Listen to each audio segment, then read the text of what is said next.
तो ये चुनावी सभा है। हर 5 साल में 2 बार चुनाव होता है, एक बार राज्य में मुख्यमंत्री को चुनने के लिए और एक बार देश का प्रधानमंत्री को चुनने के लिए साथियों। लेकिन इस बार का जो चुनाव है बहुत ही खास चुनाव है साथियों। ये चुनाव अपने आप में, जैसे हमारे पूर्वज, आपके पूर्वज ने अंग्रेज से आजादी लेने के लिए लड़ाई लड़ा, संघर्ष किया, आज उसी तरीके से ये लड़ाई है साथियों। पहले ये देश जो था गुलाम था, अंग्रेज का शासन हुआ करता था। आपके और हमारे पूर्वज ने 250 साल अंग्रेज से लड़ाई लड़ा, हजारों लाखों की संख्या में शहीद हुए। उसके बाद ये देश आजाद हुआ साथियों। और जब देश आजाद हुआ तो बाबा साहब भीमराव अंबेडकर ने हमें एक संविधान बना के दिया, एक लोकतंत्र बना के दिया।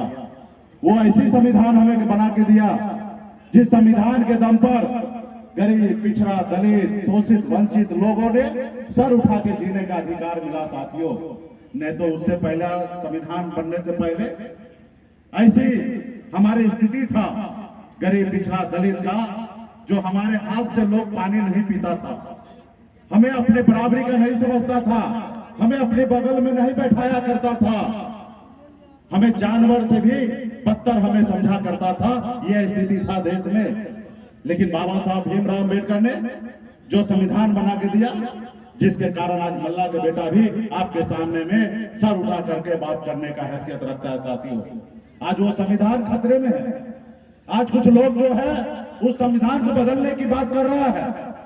और यकीन मानिए दोस्तों, अगर वो संविधान अगर बदल गया तो पहले वाला हाल हो जाएगा। आपको कुर्सी पे बैठने के लिए नहीं मिलेगा, आपके हाथ से पानी नहीं पिएगा, आपसे बराबरी में बात नहीं करेगा, आपको अपना गुलाम बना के रखेगा साथियों, आपको अपना गुलाम बना के रखेगा।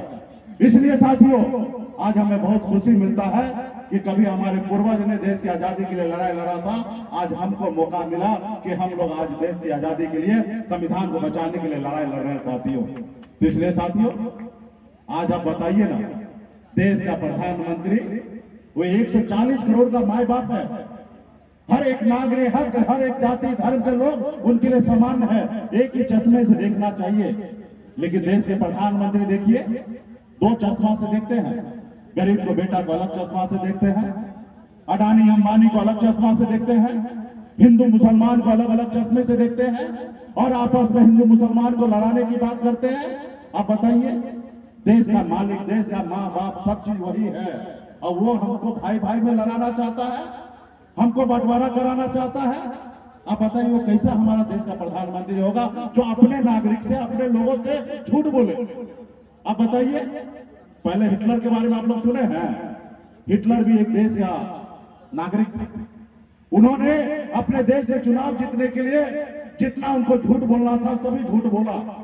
उन्होंने कहा हर किसी के लिए स्कूल बना देंगे, हर किसी के लिए अस्पताल खोल देंगे, हर युवा को नौकरी देंगे, हमारे देश में टैक्स फ्री हो जाएगा। हर तरह का झूठ उन्होंने बोला और सत्ता को हथिया लिया। उसी के रास्ते पे चलते हुए हमारे देश के मोदी जी ने 2014 में आए और देश के हर एक नागरिक से झूठ बोला। उन्होंने देश के युवा से पहले झूठ बोला कि युवा, आप बेरोजगार हो, आप हमको लाओ, हर साल में 2 करोड़ युवा को नौकरी देंगे। हमारे युवा को लगा कि हम बेरोजगार हैं, हमें नौकरी मिलेगा। युवा उसके झांसे में आ गया। देश के नागरिक को कहा कि हम आपके अच्छे दिन लाएंगे।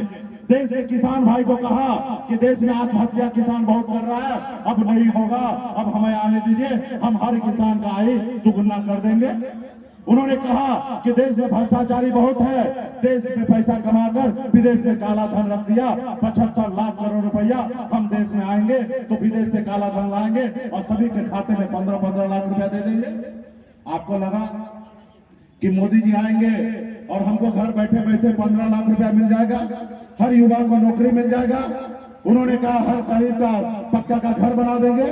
आप लोगों ने उसके झांसे में आया और उनको प्रधानमंत्री बना दिए। और मोदी जी, हम कोई नया बात नहीं कर रहे। मोदी जी, आपने 10 साल पहले जो वादा किए, हम उस वही बात कर रहे हैं कि क्या हुआ। मोदी जी, हमारे देश के कितने लोगों को, कितने युवा को नौकरी दिए, आप मंच में से वो बताइए। आप बिहार में तो आते हैं और बिहार के लोगों को मूर्ख समझते हैं। आप आइए ना, रिपोर्ट कार्ड लेके आइए, बताइए कि आपने 10 साल शासन किया देश में, आपने कितने युवा को नौकरी दिया, आप बताइए। आप 100% तो दूर की बात है, आपने 1% भी नौकरी नहीं दिया। अगर 1% भी नौकरी देते तो हमारे देश में 20 लाख युवा को नौकरी मिल जाता, लेकिन 20 लाख युवा को भी नौकरी नहीं मिला, सिर्फ 7 लाख युवा को नौकरी पिछले 10 सालों में मिला है। मोदी जी आप बताइए, क्या आप विदेश से काला धन लाए और किसके खाते में आपने डाला, कितना पैसा लाया आप बताइए। लेकिन आप वो नहीं बताइएगा, हिंदू मुसलमान की बात कीजिएगा, मुकेश सहनी क्या खाएंगे वो बात कीजिएगा। तो साथियों, क्या पक्का घर बना? नहीं बना। तो साथियों, जब आपका अपना प्रधानमंत्री आपसे झूठ बोले तो क्या करना चाहिए? जब आप जिस पर भरोसा करते वही आपसे झूठ बोले, वही आपसे गद्दारी करे, तो क्या करना चाहिए? हमारे पूर्वज बाबा साहब भीमराव अम्बेडकर ने बहुत सोच समझ के संविधान बनाया। अगर सरकारी नौकरी में जाना है तो 60 साल के लिए नौकरी मिलेगा, लेकिन नेता के लिए सिर्फ 5 साल रखा है। क्यों? क्योंकि नेता 5 साल में जो वादा करे वो पूरा करे। अगर वो नेता पूरा नहीं करेगा तो जनता मालिक है, और जनता के पास जो उंगली में ताकत है उस उंगली का बटन दबाकर उस नेता को बदलने का पावर नेता जनता के पास दिया गया। साथियों, आज देश के जनता मालिक है, नेता मालिक नहीं है। इसलिए साथियों, आप मालिक है, ये देश आपका है, ये किसी का प्रॉपर्टी नहीं है। देश का मालिक आप लोग हैं। साथियों, आप लोग हैं। आप निर्णय लीजिए, क्या मोदी जी 2 करोड़ युवा को नौकरी दिया? भाई क्या बताइए, क्या नौकरी दिया? नहीं दिया तो क्या करना चाहिए? मोदी जी को बदल देना चाहिए। आज विपक्ष को वो मानते हैं कि दुश्मन है। मोदी जी, हम आपके दुश्मन नहीं है, हम गरीब मछुआरा मल्ला का बेटा है। आज हमारे परिवार के लोग भूखे मर रहा है, हमारे परिवार के लोग इलाज के अभाव में मर रहा है, हमारे लोग बेरोजगार घूम रहा है, उसका शादी नहीं हो रहा है। हम इसके लिए बात करते हैं, हम आपका दुश्मन नहीं है, हम विपक्ष में हैं। हम आपको आईना दिखा रहे हैं कि मोदी जी जो आपने वादा किया आप पूरा नहीं किए हैं। आज वो हमको दुश्मन मानता है। देश में जितने भी मुख्यमंत्री हैं, अब जो उनसे विरोध में खड़ा होते हैं उनको उठा के जेल में डाल देता है। आप बताइए, अगर आपकी लड़ाई हम नहीं लड़ेंगे तो कौन लड़ेगा? आपकी लड़ाई आप नहीं लड़िएगा तो कौन लड़ाई लड़ेगा? तो साथियों, आज हम लोग लड़ाई लड़ रहे हैं तो हमको अनाप शराब जितना हो सकता गाली दे रहे हैं, लोगों को गुमराह किया जा रहा है। आप बताइए, 75 साल की उम्र हो गई मोदी जी को, और अभी देश के युवा से मौका मांग रहे हैं कि हमको तीसरी बार प्रधानमंत्री बनाइए। और जब उन्होंने एक योजना लाया था, अग्निवीर योजना, उस योजना में आप 18 साल में बहाली कीजिए और 22 साल में रिटायर हो जाइए, यानी कि 4 साल में कॉन्ट्रैक्ट पे आप बहाली होइए और 4 साल के बाद रिटायर हो जाइए। आप बताइए, ये देश का युवा 22 साल में रिटायरमेंट हो जाएंगे और 75 साल के बुजुर्ग जो है वो देश का प्रधानमंत्री बनेंगे। बताइए, ऐसा योजना है? तो इसलिए साथियों, समय आ गया है आपको निर्णय लेने का। ये गरीब का सरकार नहीं है। ये 5 किलो चावल आपको बांट के कहते हैं कि हम देश का विकास करते हैं। मोदी जी, हमको 5 किलो चावल नहीं चाहिए, हमारे बच्चे को पढ़ने के लिए स्कूल चाहिए। मोदी जी, हमको 5 किलो चावल नहीं चाहिए, हमारे बच्चे के इलाज के लिए हॉस्पिटल चाहिए। हमें मोदी जी 5 किलो चावल नहीं चाहिए, हमारे भाई को, हमारे बेटा को नौकरी चाहिए। मोदी जी, हमें चावल नहीं चाहिए, हमारे बच्चे को नौकरी मिल जाएगा, वो दूसरे 10 आदमी को खाना खिलाएगा, वो किसी से मांगेगा नहीं। और ये मोदी जी, ये 5 किलो चावल जो आपके कार्यकर्ता कहते हैं भाजपा वाले कि मोदी जी चावल दे रहे हैं, बताइए ना, आपका अपना खजाना से दे रहे हैं? ये देश का खजाना का चावल है, और देश का खजाना जो है ये देश का जनता का है, किसी का बाप का बपोती नहीं है जो आप कहते हैं कि हम दे रहे हैं। आप कुछ नहीं दे रहे हैं। आप तो देश में प्रधानमंत्री बने हैं, तनख्वाह लेते हैं, आप कुछ नहीं देते हैं। आपने जो काम करने के लिए तनख्वाह लेते उसका अनुकूल काम नहीं करते हैं। ये देश का संपत्ति है, देश के लोगों का है। तो इसलिए साथियों, आपको समझना पड़ेगा कि क्या लड़ाई लड़ना है। ये अडानी अंबानी की सरकार है, ये आपका नहीं है। आपने देखा है कभी उनका घोटाला पकड़ा गया, 16,000 करोड़ रुपया उन्होंने बॉन्ड के जरिए उठा लिया। उन्होंने धंधा दो और चंदा लो कर नियम पे बनाया, जो लोगों को चंदा दो, जो चंदा नहीं दे रहा उसको ईडी सीबीआई का नोटिस भेज दो, उठा के जेल में डाल दो ताकि वो चंदा दे।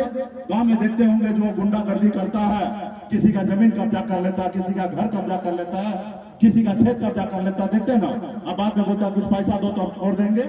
वही काम मोदी जी कर रहे हैं। कि भाई तुम हमको चंदा दोगे तो धंधा देंगे, तुम चंदा नहीं दोगे तो उठा के जेल बंद कर देंगे। 16,000 करोड़ रुपया उन्होंने चंदा उठा लिया।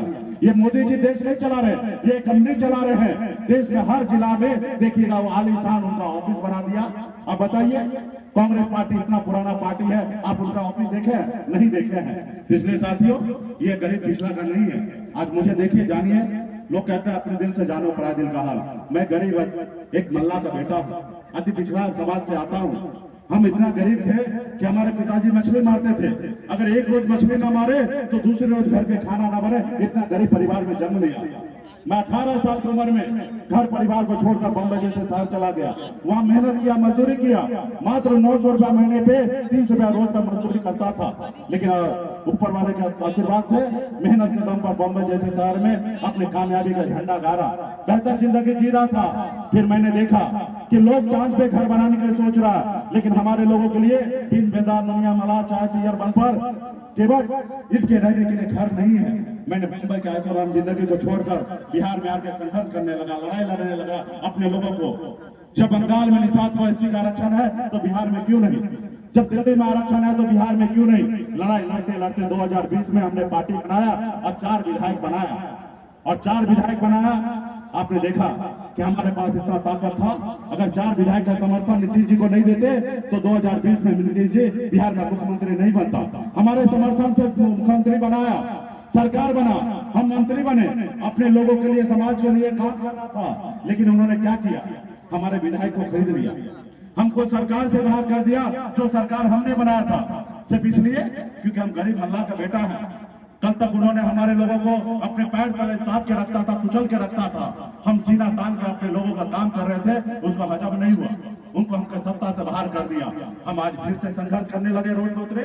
हम लड़ाई लड़ रहे हैं अपने लोगों के लिए, अपने समाज के लिए लड़ाई लड़ रहे हैं। तो क्या हम गुनाह कर रहे हैं? नहीं, हम उनके हक अधिकार के लिए लड़ाई लड़ रहे हैं। हमारे पूर्वज भी हमारे देश के लिए लड़ाई लड़ा, आज हम भी अपने लोगों के लिए लड़ाई लड़ रहे हैं साथियों। इसलिए साथियों, ये गरीब पिछड़ा का सरकार नहीं है, इसको बदलने की आवश्यकता है। जो बाबा साहब का संविधान है उसको सुरक्षित रखने के लिए हम लोगों को संघर्ष करना, लड़ाई लड़ना, ताकि यहाँ पे पार्टी के जितने भी नेता हैं, संगठन के पार्टी के लोग हैं, निषाद समाज से लोग हैं, सभी से हाथ जोड़कर अपील करता हूँ कि एक अति पिछड़ा का बेटी बीमा भारती यहाँ पे राष्ट्रीय जनता दल के लालटेन छाप पे यहाँ पे चुनाव लड़ रहे हैं। 2 नंबर क्रमांक है, मजबूती से इनको वोट दीजिए और इनको जिताइए और लड़ाई लड़कर दिल्ली तक पहुंचाइए। आपका हक अधिकार की बात करेगा, हमारा इंडिया गठबंधन का सरकार बनेगा, राहुल गांधी जी के नेतृत्व में सरकार बनेगा और हम लोग गरीब लोगों का साथ न्याय करेंगे और बहुत सारा काम करेंगे। सिर्फ जरूरी है कि आप ईमानदारी से सोचिए और समझिए और सही निर्णय लीजिए और हम लोगों का हाथ को मजबूत करने का काम कीजिए। बहुत बहुत धन्यवाद। तमाम हमारे साथी को बहुत बहुत धन्यवाद।